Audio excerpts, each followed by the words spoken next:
Hello all. इस lecture में हम लोग पढ़ेंगे स्पिन मैग्नेटिक मोमेंट के बारे में। तो स्पिन मैग्नेटिक मोमेंट में सबसे पहले हम लोग निकालेंगे कि जनरल स्पिन मैग्नेटिक मोमेंट कितना होता है। ठीक है, उसका फार्मूला क्या होगा, बेसिकली ये फार्मूला। ठीक, और फिर ये जब फार्मूला हमें मिल जाएगा तो हम एक सिंगल इलेक्ट्रॉन के लिए कैलकुलेट करेंगे इसकी वैल्यू कितनी होगी, राइट। फिर ये करने के बाद हम डिस्कस करेंगे Z component off spin magnetic moment. ठीक है, और बस यही डिस्कस करना है। मैग्नेटिक मोमेंट एक वेक्टर वेक्टर के टर्म में कितना होता है मैग्नेटिक मोमेंट, और इसका जेड कंपोनेंट कितना होता है। तो सबसे पहले अगर स्पिन की बात करें हम, तो स्पिन ऑफ इलेक्ट्रॉन क्या होता है, तो हमें पता है अगर कोई एक एटम है, सपोज ये एटम है आपके पास, ठीक है, तो इसके अंदर एक न्यूक्लियस होगा और एक, सपोज एक न्यूक्लियस है और इलेक्ट्रॉन जितने भी होंगे एटम के अंदर वो सर्कुलर ऑर्बिट में चक्कर लगाएंगे, सिंपल बोर एटॉमिक मॉडल के हिसाब से। ठीक है, तो अगर आप ये इलेक्ट्रॉन जो है, ये इलेक्ट्रॉन का दो मोशन होगा, राइट। एक तो इलेक्ट्रॉन इस तरीके से सर्कुलर ऑर्बिट में मूव करेगा जिसको हम बोलते हैं ऑर्बिटल मोशन। ठीक है, एक ये होगा ऑर्बिटल मोशन, प्लस इलेक्ट्रॉन अपनी एक्सिस के अबाउट, तो सपोज ये इलेक्ट्रॉन है, ठीक है, ये इलेक्ट्रॉन है सपोज, तो इस अपनी एक्सिस के अबाउट ऐसे रोटेट करेगा।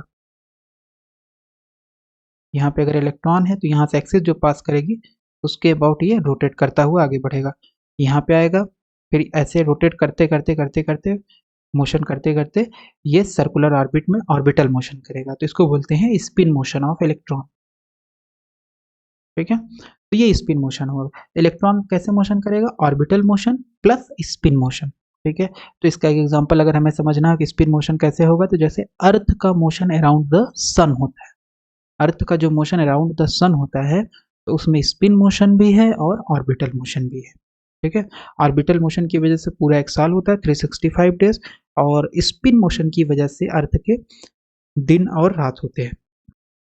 ठीक है, तो वहां से हम समझ सकते हैं कि स्पिन मोशन कैसे होगा। या एक और एग्जांपल, जैसे लट्टू का जो मोशन होता है, तो लट्टू अपने एक्सिस के अबाउट भी रोटेट करता है और एक डिफिनिट डिफिनिट पाथ में भी वो ऑर्बिटल मोशन करता है। ठीक है, तो दो मोशन होगा इलेक्ट्रॉन का, एक होगा ऑर्बिटल मोशन और एक होगा स्पिन मोशन। तो हमें पता है कि सबसे पहले अगर हम बात करें तो कोई भी लूप है, अगर करंट कैरिंग लूप अगर है, ठीक है, करंट कैरिंग लूप का मतलब बेसिकली अगर इसमें इलेक्ट्रॉन फ्लो कर रहा है तो इस लूप को हम लोग बोलते हैं मैग्नेटिक डाइपोल।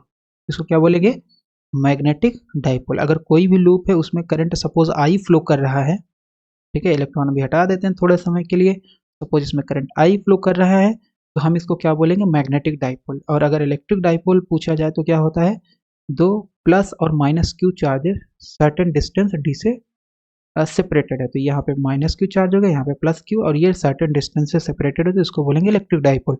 मैग्नेटिक डाइपोल क्या होता है, करंट कैरिंग लूप। तो इससे एसोसिएटेड एक डाइपोल मोमेंट होता है जिसे हम बोलते हैं मैग्नेटिक डाइपोल मोमेंट। ठीक है, इसे क्या बोलते हैं, मैग्नेटिक डाइपोल मोमेंट। और इलेक्ट्रिक के केस में क्या होता है, इलेक्ट्रिक डाइपोल मोमेंट। ठीक है, इलेक्ट्रिक डाइपोल मोमेंट जिसको हम रिप्रेजेंट करते हैं P से, और ये बराबर होता है एक चार्ज का magnitude multiplied by distance between the charges. तो मान लो एक चार्ज यहाँ रखा है प्लस क्यू, माइनस क्यू यहाँ रखा है, तो यहाँ से यहाँ तक जो वेक्टर होगा माइनस से प्लस की तरफ, माइनस से प्लस की तरफ जो वेक्टर होगा उसे वेक्टर डी बोलते हैं ना। ये बोला जाता है electric dipole moment. Magnetic dipole moment क्या होता है, इसको हम म्यू से रिप्रेजेंट करते हैं या एम से रिप्रेजेंट भी करते हैं कहीं कहीं पे। तो ये होता है integration of current into area, है ना, एरिया एलिमेंट। तो सबसे पहले इस कर्व के अंदर ये जो लूप है इसके अंदर एक छोटा सा एरिया एलिमेंट ले लेंगे और करंट को इंटीग्रेट कर देंगे ओवर दिस एरिया एलिमेंट। ठीक है, तो ये आपके पास होता है मैग्नेटिक डाइपोल मोमेंट। ठीक, तो हमारे पास दो तरीके का मैग्नेटिक डाइपोल मोमेंट होगा, एक होगा म्यूएल जो कि क्योंकि ऑर्बिटल मोशन कर रहा है इलेक्ट्रॉन, ऑर्बिटल मोशन की वजह से, क्योंकि करंट बेसिकली क्या होता है, इलेक्ट्रॉन का मोशन, तो चाहे करंट मोशन करे, करंट अगर है लूप में बोल दें, या चाहे इलेक्ट्रॉन मोशन कर रहा है, तो दोनों ही केस में ये करंट कैरिंग लूप होगा। तो आपके पास जो इलेक्ट्रॉन है वो इलेक्ट्रॉन एक सर्कुलर ऑर्बिट में मोशन कर रहा है। तो इसका मतलब ये जो इलेक्ट्रॉन का ऑर्बिट होगा ये कैसा होगा, ये एक करंट लूप होगा। तो अगर ये करंट लूप है तो हम इलेक्ट्रॉन के ऑर्बिट को बोल सकते हैं मैग्नेटिक डाइपोल मोमेंट। क्या बोल सकते हैं, मैग्नेटिक डाइपोल, सॉरी। इलेक्ट्रॉन का जो ऑर्बिट होगा उसको हम बोल सकते हैं मैग्नेटिक डाइपोल। तो अगर ये मैग्नेटिक डाइपोल है इलेक्ट्रॉन का ऑर्बिट, तो इसके करस्पॉन्डिंग एक मैग्नेटिक डाइपोल मोमेंट होगा जिसको हम बोल रहे हैं म्यू एल। इसे बोला जाता है ऑर्बिटल मोशन के कारण मैग्नेटिक डाइपोल मोमेंट। ठीक है। और क्योंकि इलेक्ट्रॉन स्पिन भी कर रहा है तो हमारे पास एक और डाइपोल मोमेंट होगा जिसको हम बोलेंगे स्पिन मैग्नेटिक डाइपोल मोमेंट। तो ये ऑर्बिटल मैग्नेटिक डाइपोल मोमेंट हो गया म्यू एल। और म्यू एस, क्योंकि स्पिन को एस से रिप्रेजेंट करते हैं, तो स्पिन मोशन के कारण जो मैग्नेटिक डाइपोल मोमेंट आएगा उसे हम बोलेंगे स्पिन मैग्नेटिक डाइपोल मोमेंट या सिंपल स्पिन मैग्नेटिक मोमेंट। ठीक है, स्पिन मैग्नेटिक मोमेंट। और ये हो गया आपके पास सेकेंड। तो ऑर्बिटल मैग्नेटिक मोमेंट म्यूएल, और ये होता है स्पिन मैग्नेटिक मोमेंट। तो हमने प्रूफ किया हुआ है प्रीवियस लेक्चर्स में कि जो हमारे पास ऑर्बिटल के लिए ऑर्बिटल मोशन के कारण जो मैग्नेटिक मोमेंट होता है इलेक्ट्रॉन का वो होता है minus g l e by two m into l, minus g l e by two m into l. तो स्पिन के करस्पॉन्डिंग हो जाएगा ड्यू टू दिस एनालॉजी, है ना। एंगुलर मोमेंटम और स्पिन में एनालॉजी होती है, एक दूसरे के एनालॉगस हैं। ठीक है।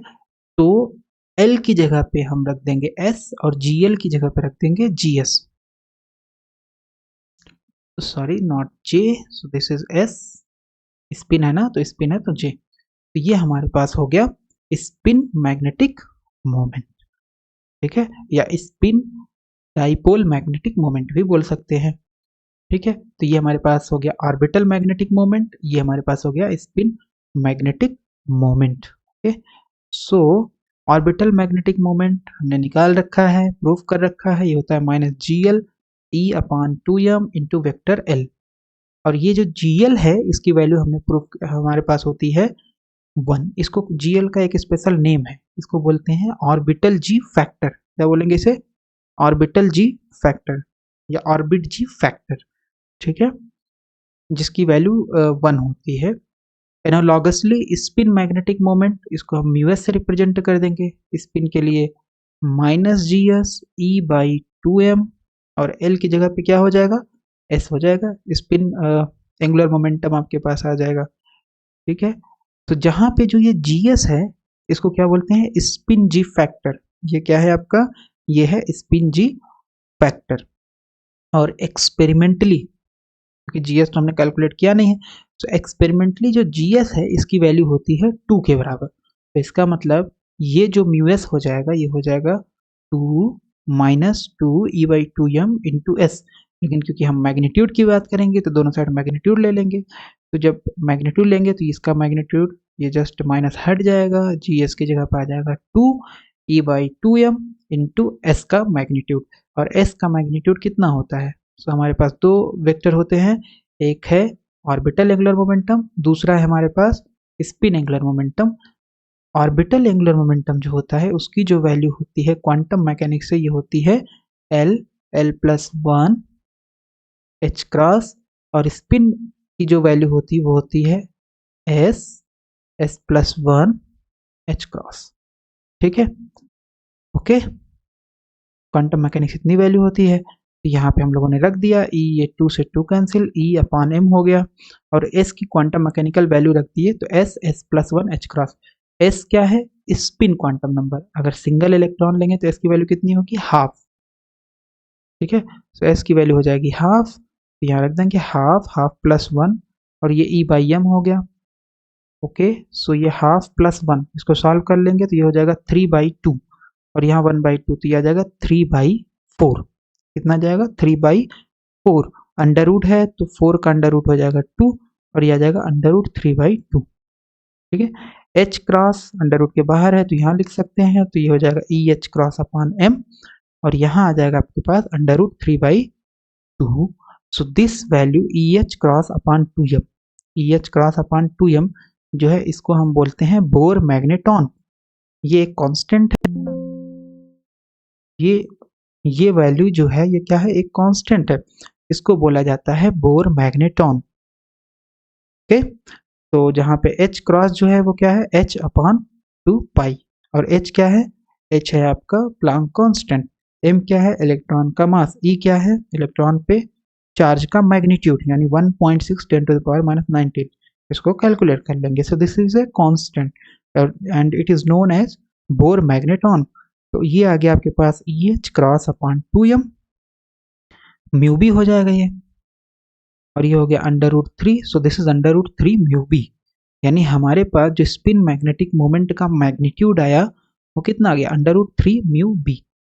ठीक है, ओके, तो हमने निकाल लिया बेसिकली ये म्यू एस हमारे पास आ गया -GS E/2m into vector S. S क्या है, स्पिन मैग्नेटिक मोमेंट। ठीक है, तो अगर हम इसमें z कंपोनेंट की बात करें तो वेक्टर कहाँ पे है, s में है, ये तो कांस्टेंट है तो उसको ऐसे लिख लेंगे -GS E/2m। हम इस वेक्टर का z कंपोनेंट निकालना चाह रहे हैं तो ये हो जाएगा s z के बराबर।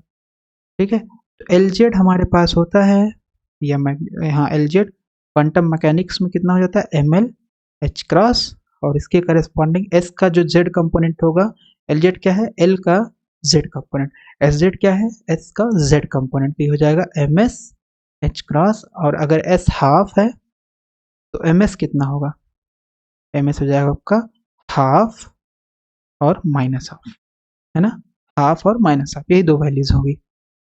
ठीक है, तो ये हमारे पास आ जाएगा z component off spin magnetic moment या z component off spin magnetic dipole moment. तो यह आ जाएगा म्यू एस जेड, अब क्योंकि मैग्नीट्यूड निकाल रहे हैं तो माइनस साइन छोड़ दिए हैं, तो यह आ जाएगा GS E/2m S Z. Okay, GS की वैल्यू क्या होगी, यह है स्पिन जी फैक्टर, इसकी वैल्यू होती है 2, तो यहाँ आ जाएगा 2, ये आ गया E/2m, और एस जेड हमारे पास होता है MS H क्रॉस। ओके, सो 2 से 2 चाहे तो कैंसिल कर दो, चाहे तो उसको 2 रखो अपने पास, तो अगर कैंसिल कर देंगे या कैंसिल ना भी करो तो ये हो जाएगा EH क्रॉस अपॉन 2m। ठीक, ये हो जाएगा EH क्रॉस अपॉन 2m, यानी ये म्यू बी आ जाएगा, ये 2 आपका बचा हुआ है, और ये EH क्रॉस अपॉन 2m ये हो जाएगा mu B Bohr magneton multiplied by ms। ठीक है, मल्टीप्लाइड बाई ms। ms की वैल्यू कितनी होती है, प्लस हाफ या माइनस हाफ, यानी प्लस माइनस हाफ, ms की वैल्यू होती है प्लस माइनस हाफ। तो इसका मतलब ये आ गया, यहाँ पे प्लस माइनस हाफ रख देंगे। सेकेंड, तो हमने निकाल लिया है म्यू एस जेड, यानी स्पिन मैग्नेटिक मोमेंट का z कंपोनेंट आ गया 2 म्यू बी ms, तो ms की वैल्यू रख देंगे प्लस माइनस हाफ, तो इसका मतलब ये हो जाएगा प्लस माइनस म्यू बी। ये आ गया आपके पास बोर मैग्नेटॉन के टर्म में स्पिन मैग्नेटिक मोमेंट का z component, and this is plus B या माइनस बी, है ना, प्लस माइनस बी का मतलब या तो प्लस बी आएगा या माइनस बी आएगा always, and it is verified by Stern गरलॉक एक्सपेरिमेंट। और ये जो वैल्यू है ये आपकी वेरीफाई हुई है किससे, स्टर्न गरलॉक एक्सपेरिमेंट से, जो कि बेसिकली एक एविडेंस है, एक्सपेरिमेंटल एविडेंस है। ये जो आपके पास एक्सपेरिमेंट है, एक्सपेरिमेंटल एविडेंस है कि इलेक्ट्रॉन का स्पिन कितना होता है, प्लस हाफ और माइनस हाफ होता है। तो इस लेक्चर में हम लोगों ने डिस्कस किया बेसिकली स्पिन मैग्नेटिक मोमेंट के बारे में, स्पिन मैग्नेटिक मोमेंट का एक general discussion, general component, general spin magnetic moment का डिस्कशन, और इसका z कंपोनेंट का डिस्कशन। z कंपोनेंट इसका कितना होगा, प्लस म्यू बी क्या है बोर मैग्नेटॉन, और माइनस म्यू बी।